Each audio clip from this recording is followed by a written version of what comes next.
Hello everybody, this is Aiden and Dad, and... This is another Kdenlive Q&A. So Dad, when I was going through our old World of Tanks videos, I saw that they were in 1280 by 1024 resolution, and not 1280 by 720. But we always upload them in 720, so how did you manage this?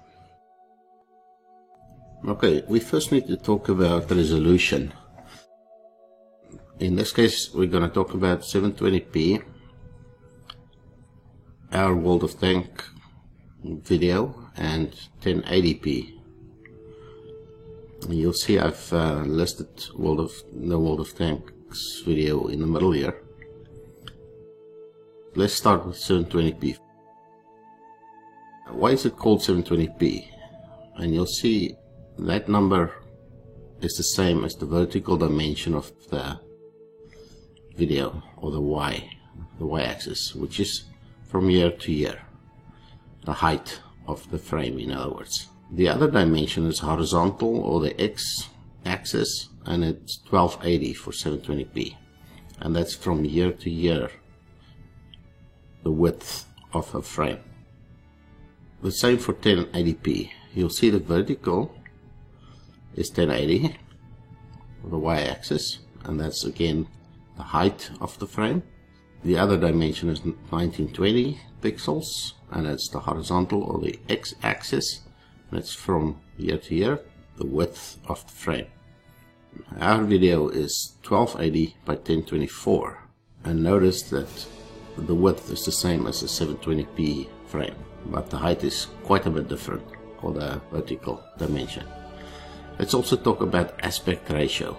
You'll see very often this 16:9 number, and what that stands for is the x to the y ratio.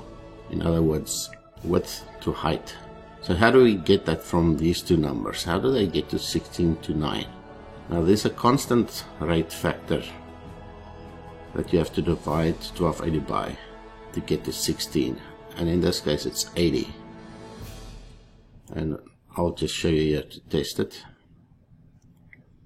And that same factor at 80, if you divide 720 by 80, you should get the 9. There you go. And sometimes this is also expressed as a ratio to 1, if you don't mind the real number, the 1.78. And to get that, you simply divide the horizontal dimension, in this case 1280, by 720, and you get a number with a repetitive 7, which, if we round it to the first two digits to the right of the decimal point, you'll see that it becomes 1.78, and the other one is just to 1, so it's 1.78 to 1. Some people pronounce this as 1.78 by 1, and some just say 178. Now our video, if we do the same thing, how do we get from 1280 to the 5? Because the aspect ratio for our video is 5:4. So if you divide that by 256, you'll see that you get the 5. And then the same must be true for 1024. If we divide that by 256, we must get 4. There you go.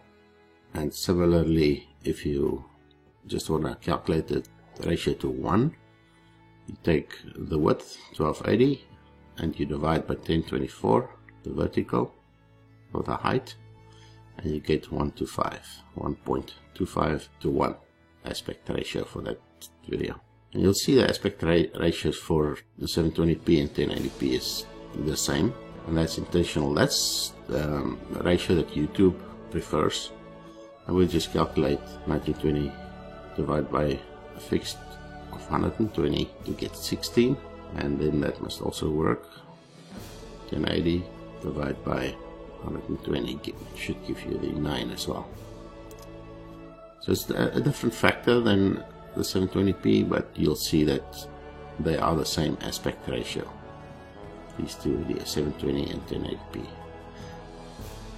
And now you'll see, even if you calculate the aspect ratio to 1, where you divide the width by the height of the frame, and you get the same 1.777, repetitively, which if you round it up, you get 1.78 to 1. Now, just for interest's sake, let's calculate the total number of pixels on the screen for a 720p video.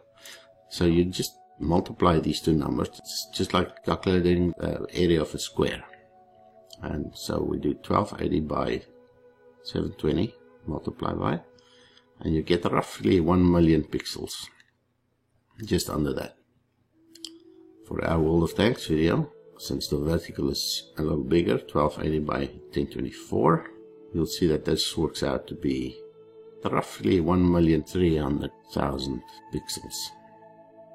And then if you do the same for the 1080p, that's 9020 times 1080, and that gives you roughly 2 million pixels. So if you're considering moving from one format to the other, from 720 to 1080p, if you are screen capturing your own videos, for instance, this is a big factor. You need double the processing power to go from the one to the other, to make that jump. And you see ours is right in the middle there, our video. So let's start looking at 1080p first. I'll do standard 1080p 30 frames per second project profile here. And the only thing I've done ahead is to mark the specific spot here with a marker. And we're just going to jump to it by pressing Alt left arrow in this case. And it shows you nice round circles there and squares. And this is what our video would look like in a 1080p frame. But to show you the few different options that you can do, we're going to add this composite transition. I'm just going to make it a little bigger so we can work with it. And obviously you're going to do this across the whole video, but for this purpose I'm just going to do it over this little bit. First thing you want to do is to change the composite to the virtual black track, which you can imagine sitting right here. So it's going to composite our track on video 1 with a virtual one on video 2. So this video fills the frame, and to undo that change we're going to uncheck the fill box here, and just the align box is checked, so it will align it with the top left corner of the frame. So you see it doesn't sit in the middle, but here's a keyframe right here, since we're on the edge of this composite transition here, as you can see here. That allows us to drag this clip over to roughly the middle. Normally you would calculate the distance from the top to the yellow line there. We're just going to eyeball it. We're going to sort of put it in the middle because that's where we want it. So this is called letter boxing or black banding. As you can see, the black lines around the video to fill the frame. And I'm going to put the focus on the video clip so the yellow lines go away. What I want to do is to grab a frame here, to extract the frame at exactly this point. So we're just going to save it here to a work area. And we call it World of Tanks 1080p 1 align, since it's basically only aligned, and we drag it over to where we want it to be. That's one way to do it. Let's check the fill box again, and now you see it folds it up to the same vertical size as the background frame. And we need to drag it back and set the Y back to 0. Adjust the horizontal a little bit, put it in the middle of the frame again, just like that about. And let's put the focus back on the clip, take those yellow lines away, and let's extract the frame again. I'm going to put it in the same spot. And this one we're going to change the name to what 1080p to fill, and save that off.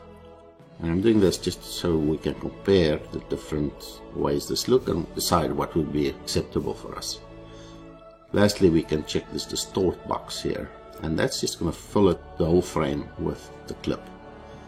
And we just reset our X and Y origin points there of the clip in the frame, and put the focus back on the video clip, and we'll extract the frame here. And this one we're gonna call 1080p 3 distort. So let's look at those snapshots. Here's the original. You can see 1280 by 1024. And I'm just gonna drag the side away here so you can see there's no black bands around it. It's the gray background of the image viewer that you see there. And it's 100% size, bottom left, you can see that. And here's the first one, the one we aligned. So this one's got nothing done to it. It should have the black band around the top and the right hand side, as you can see here. And let's just align it nicely to the top of the frame there. Want to cut off that black band so we can compare it with the original video on the left. I'm going to adjust this so that it fills the right half. So there you can see a perfect match. The leathering is sharp. The tank looks like the back half looks like the front half. Circles are perfectly round. The square of the mini-map is perfectly square. And let's look at the next one. This one is the one we did the fill on, and you can see it totally filled the vertical of the frame. And we're going to choose that so it shows us this snapshot 100% size on screen. And we're going to do the same. Let's drag it over here. You can see it starts offsetting. So this means this guy is slightly enlarged to fit the vertical size of the screen. And it's proportionally done that. Meaning the circle should still be round and the squares should still be square. Look at that. See that circle there? And the minimap is still perfectly square. And you can start seeing on the lettering here. Let's just bring it over to the left so we can compare it. And I'm going to blow this up fuse like there. So you'll see this slight deformation on the lettering. See this Y here? It's got this artifact here. And the C below are cold cuts there. This circuit's a little distorted, but not much. So this is not too bad an option, but now we're looking at the distorted option. So here we just fold it up all the way to the top in the vertical direction and all the way to the sides. There's no black banding anymore, no letter boxing. And let's make it 100% size. But you'll see this ugly ovals that's now circles that change the ovals and the rectangles, which should be square. And this whole tank just looks like it's squished down. And we can try and line it up with the other one, but this is not a good option. In my mind, this is the worst option of the lot. You can compare these green triangles, they just don't look the same anymore. Let's drag it over and just compare the lettering. See how sharp the small letters are on the left on the original frame, and this oval here is just not good. Let's just full screen it and go through the three options. So this is the fold one, and this is the aligned one, only original size, and that in my mind looks the best of the three. Okay, so let's change the project profile now to 720 by 30 frames. So you see the same marker here on the video clip, and let's start by adding that transition again, composite, and we'll add it to the beginning of the clip. We drag it over here to the marker and jump to the beginning with Alt right arrow, since we were to the left of it. Make it bigger, change it to black, that virtual black track that we want to composite it with. Since the original video is vertically bigger than this one, we're just going to drag it over to the middle. There is no fill that's happening here. Really what's happening is it just fills it by default by squishing it down. Let's extract the frame and save it off here, and we're just going to call it fill, but like I said, it's not really full, it's actually bringing it down from 1024 to 720 pixels in the vertical direction. And the other option we have left here is to distort it, and we just check the distort box, zero out the X and Y values there, put the focus back on the video clip and extract the frame, and we call it 720p distort, and we'll save that. Okay, let's look at the frames again.